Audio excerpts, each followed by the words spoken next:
Hey, Broadway youth. I hope you all are keeping well.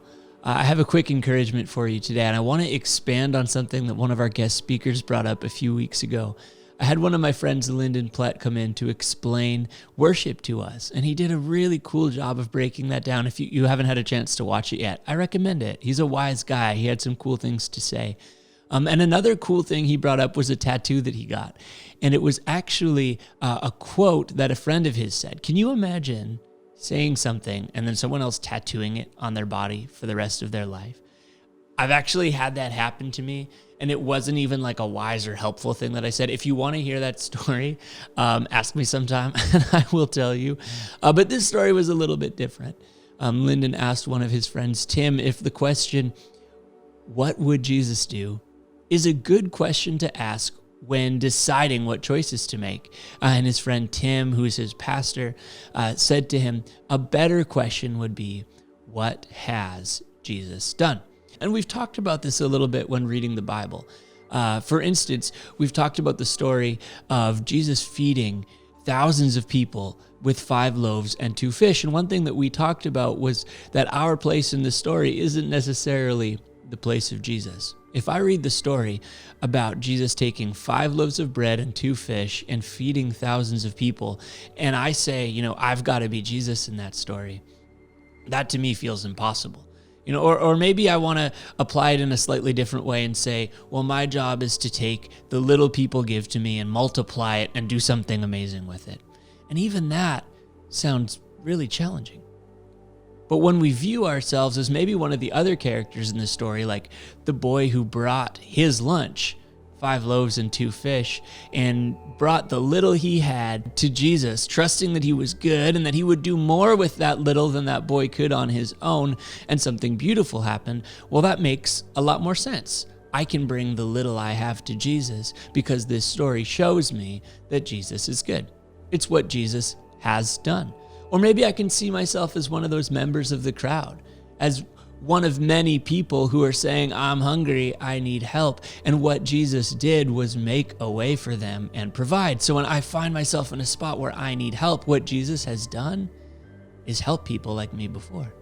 So I can have some patience and some hope to hold on a little longer. This question, what has Jesus done, puts us in the right place in the big story. One of the more convincing pieces of evidence for me that Jesus really was and is the Son of God is the way the disciples reacted after his death and resurrection. When we look into the history of it, both biblical sources and non-biblical sources explain the disciples doing some pretty crazy things that they wouldn't have done before Jesus died and rose again. Before Jesus died and rose again, they were distancing themselves from him. There's a story of Peter pretending that he didn't even know Jesus to try to protect himself. We see these people doing the best they can to protect themselves and to stay out of trouble and to kind of shy away from the conflict. And then after Jesus is executed and rises again from the dead and meets with these people and shows what he did, their attitude completely changes. Historical sources cite that these guys were willing to die for their faith. They were given the option, stop talking about what you saw, or we're going to put you to death. And they said, I can't stop talking because what I saw was so incredible. And then they were put to death. Their attitude completely changed. And I don't think it's because they knew it's what Jesus would do. I think it's because they were responding to what Jesus did. That is great news for me personally, because I am tired. I know we're all at different spots. We're all feeling different things. Some of us might be in a season of great energy and momentum. Each and every one of us is in a unique spot. And for me personally, and maybe some of you will relate to this, I am worn out. I am frustrated. Every time we have to miss or cancel a youth retreat, my heart is broken. Again, my best friend got married almost a year ago now, and I still haven't been able to hug him and say congratulations. My friends are having babies that I haven't been able to meet yet. I got offered a job a while back to make videos full time, and my answer was so quick and so easy. I said, not a chance. I would way rather hang out with my youth kids than stare at a screen all day. And now I have to stare at a screen all day because it's the only way I can connect with my youth kids. I'm frustrated about it. I'm tired of it. I'm angry. I'm sad. I'm disappointed.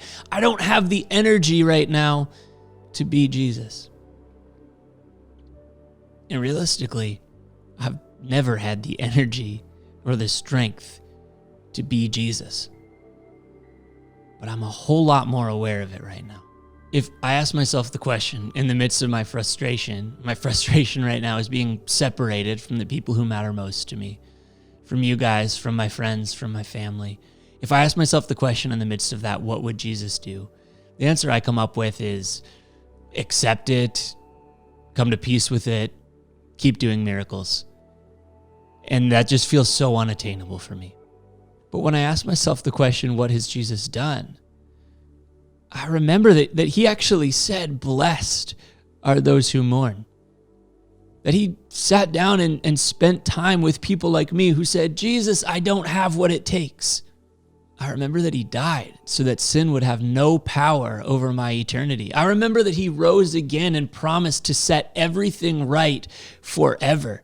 I remember that he gave his spirit, the same spirit that rose him from the dead, that same power to his apprentices so that in the meantime they could bring life and healing to the world around them. What has Jesus done? He's sat with and healed the brokenhearted.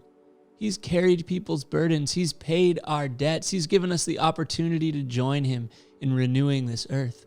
That gives me peace. I'm willing to accept my place in that story. I actually see it as a privilege, even when I suffer. Remember when I asked the question, what would Jesus do in the midst of my frustrations? And the conclusion I came to is probably accept it, have peace, and keep doing miracles. And it seems so unattainable. But when I look at what Jesus has done, I accept my place in that story. I actually have peace, and I really trust he can do special, miraculous things even through me. Not because I should, because I can. I want to read us a verse from Colossians. This is in the 3rd chapter, verses 6 to 7. And now, just as you accepted Christ Jesus as your Lord, you must continue to follow him. Let your roots grow down into him, and let your lives be built on him. Then your faith will grow strong in the truth you were taught, and you will overflow with thankfulness. Test that out. See if it's true. In my experience, it has been. I don't have the energy or the strength to be Jesus. I'm not capable. And neither are you. But we are capable of being his apprentices. We are capable of responding to him. And as we do, we might find ourselves making the world a little brighter for those around us. That's what his apprentices have always done. Broadway Youth, let's continue that legacy.